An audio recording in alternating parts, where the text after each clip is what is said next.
season. Lenten season comes from Spanish word Kwaresma, means from the root word 40, means 40 days. 40 days of fasting, abstinence, 40 days of prayers, 40 days as what Jesus had experienced in the desert, 40 days and 40 nights praying to the Lord. And after that, he was tempted by the devil. Yet in spite of the temptation, he overcame the temptation. But what is really the meaning of Lenten season in our life as Christians? It is none other than to participate in our Lord Jesus Christ, in His suffering, in His death, and in His resurrection. Participation in the redemption Jesus had made for each one of us. My dear brothers and sisters, my dear students, the celebration of Lenten season is always a reminder for each one of us to pattern our life in the life of our Lord Jesus Christ, and especially in following Jesus' example of prayer and offering himself to the Lord. And it is always for our redemption. That is why each one of us today is asked by the Lord to do three things as part of our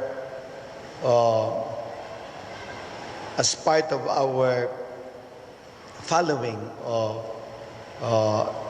the life of Jesus, of following the teaching of Jesus. So this is our way as Christians, following his examples. Number one, Lenten season is always a season of prayer. That is why in the gospel, Jesus is asking us to pray, not to inform the people around us while praying, but praying in secret, praying, offering ourselves to God. But what is prayer? It is a conversation with our Lord, our way of talking to the Lord. But more than that, prayer is also listening to the Lord, because it is in prayer that God speaks to us. That is why in prayer we need silence, because in silence it is there that God speaks to us. So when we pray, we need to pray in silence so that the Lord will also speak to us. So not that we only speak to the Lord, but the Lord also will speak to us. The Lord listens to the cry of his children. So we need to listen to God through silence. In our prayer, especially during the times of Lent, we are asked really to give time to the Lord. Find time to speak to the Lord. so that the Lord also will find time to speak to you. So prayer is not only because you want to ask something from the Lord, but more than that, it is a close relationship, your intimate relationship with the Lord. As Christians, we need the Lord in our life. And in prayer, it is there that the Lord, during the time of Lent, as Christians, we are asked to do fasting. That is why it is an obligation on our part. So what is fasting? What is abstinence? Fasting is our way of sacrificing ourselves to the Lord by eating only one full meal a day. So we know we have 3 meals, no? Breakfast, lunch, and dinner, but only one full meal, and with maybe 2 or 3 small meriendas or snacks, but not really the full. Why? Why do we do this? We sacrifice for a higher good, for a higher cause. And in doing fasting, we are offering ourselves to the Lord. We are sacrificing for a higher cause. That is why when you do fasting, you offer something to the Lord. For example, for your loved ones, for those who were affected by the coronavirus, for example, for those who were afflicted by the different infirmities or sickness. So, we are offering something to the Lord. If you fast, you offer something to the Lord. Anyhow, you will not die if you fast in a day. So, it's our way of sacrificing, offering ourselves to the Lord.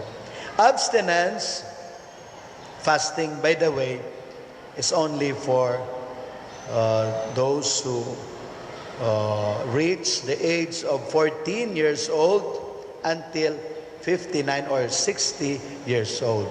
So after that, you are not required to fast. However, if you still can do sacrifice, so why not? So you can still, even if you reach more than 60.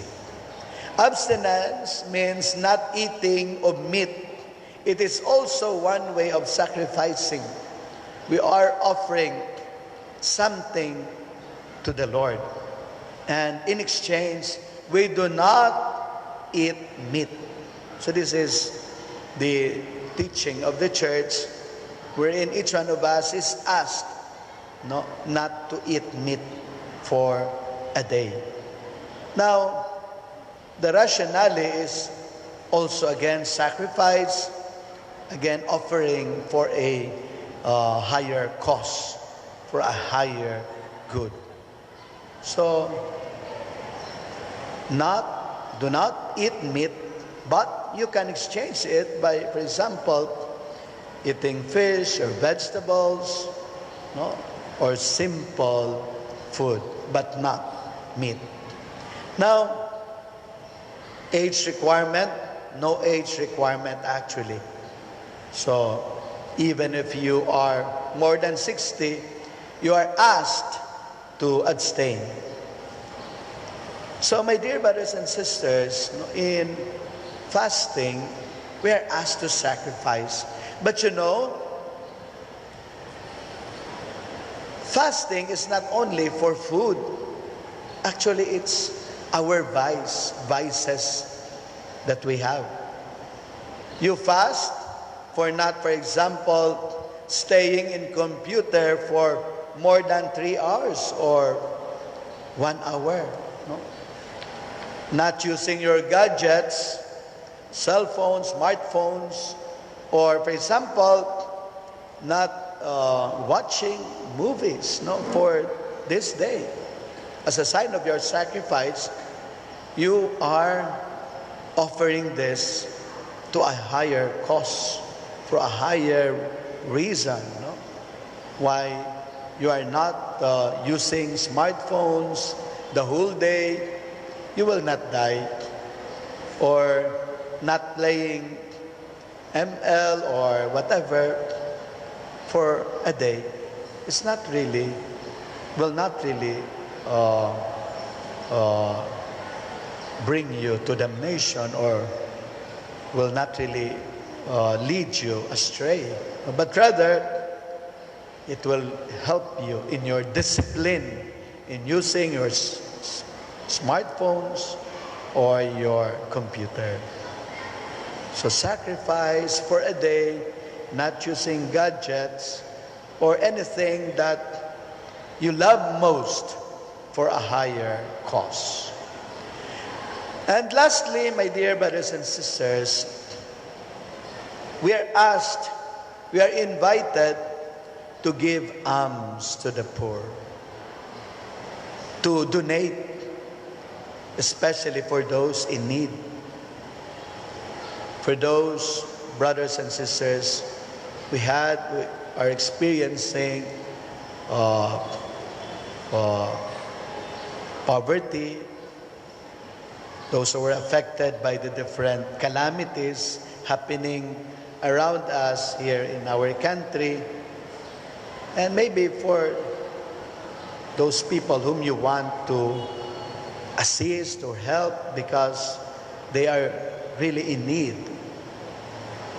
The lost, the least, and the last. So our way of giving something for them. So if you want to give something to the pulube, so it's one way of giving alms. So my dear brothers and sisters, why do we give something for the poor? Because at this very moment, they are in need, and we are not in need.